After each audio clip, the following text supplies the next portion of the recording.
El 7 de junio de 1967, una brigada israelí comandada por Mota Gur hizo un anuncio que los judíos habían esperado oír durante unos 2000 años. Retomar este templo fue importante por varias razones. Por un lado es donde el rey Salomón construyó el primer templo judío. Después de que los babilonios lo destruyeron, Zorobabel puso la primera piedra para un segundo templo, que más tarde fue ampliado por el rey Herodes. Después cayó en el 70 después de Cristo en manos de los romanos.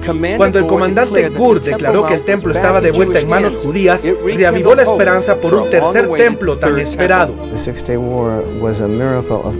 La Guerra de los 6 días fue un milagro de proporciones bíblicas y fue una apertura para una nueva era para Israel y el mundo entero. El rabí Chaim Richman del Instituto del Templo está dedicado a la reconstrucción del templo judío. Él lo ve desde la Guerra de los 6 días como un cambio profético. Sería difícil no ver lo que ha sucedido en los últimos 50 años como un hecho tremendo. No solo cumpliendo la profecía, sino por ser un tremendo salto, un tremendo avance, más que profético. Es como un beso del cielo, un beso divino. Es como un pincel íntimo en la realidad de la compasión y el amor de Dios que cumple sus promesas. El instituto comparte una conexión clave con la batalla por Jerusalén. Su fundador, el rabí Yisrael Ariel, sirvió con la brigada de 55 paracaidistas que capturaron el monte del templo después de la victoria. Una guía jordana les dio un recorrido destacable. Su trabajo consistía en llevar la ametralladora de la compañía. Hay una fotografía muy bonita de eso. En realidad, la primera noche de la liberación de Jerusalén, se le dio la tarea de custodiar el lugar del Domo de la Roca, que por supuesto es donde está el lugar santísimo. La historia que nos contó dice que los soldados estaban en el monte del templo, y fue como la primera hora o así. Y se les acercó un jordano de vestido occidental que explicó que él era el guía turístico oficial para el Parlamento jordano y se ofreció a llevar a los soldados y mostrarles los sitios en el monte del templo. Él tomó a los soldados y al rabino y él dijo: aquí es exactamente donde el santuario estaba. Aquí es donde estaba el altar y entonces aquí estaba la menorá. Él les decía todas estas cosas acerca de la historia del templo sagrado. Finalmente el rabino le preguntó: ¿por qué nos está diciendo todo esto? Y él dijo: bien, tenemos la tradición de nuestros padres y ellos de sus padres, que un día los judíos harían una guerra y conquistarían esta montaña y reconstruirían el templo sagrado y asumo que empezarán mañana. Quiero que esto sea mi parte ayudándoles. ¿Cuál fue su reacción a esta historia?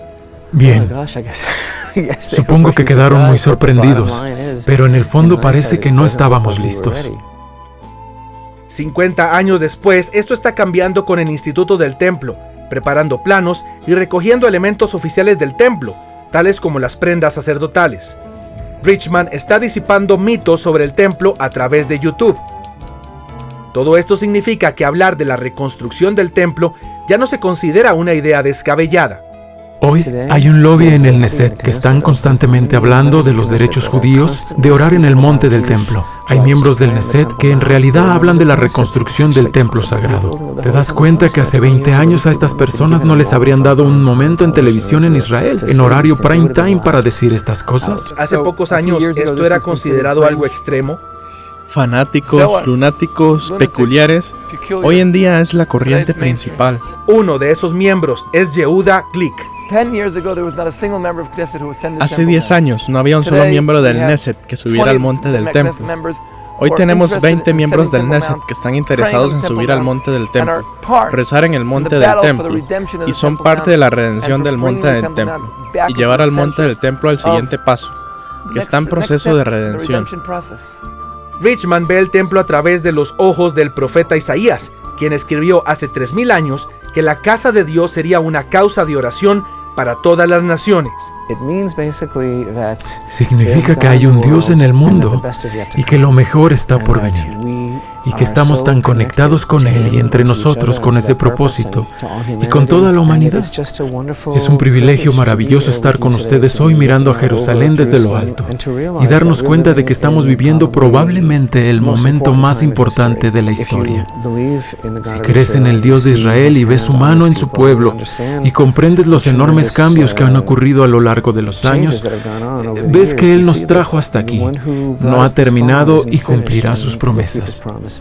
Chris Mitchell, CBN News, el Monte del Templo, Jerusalén.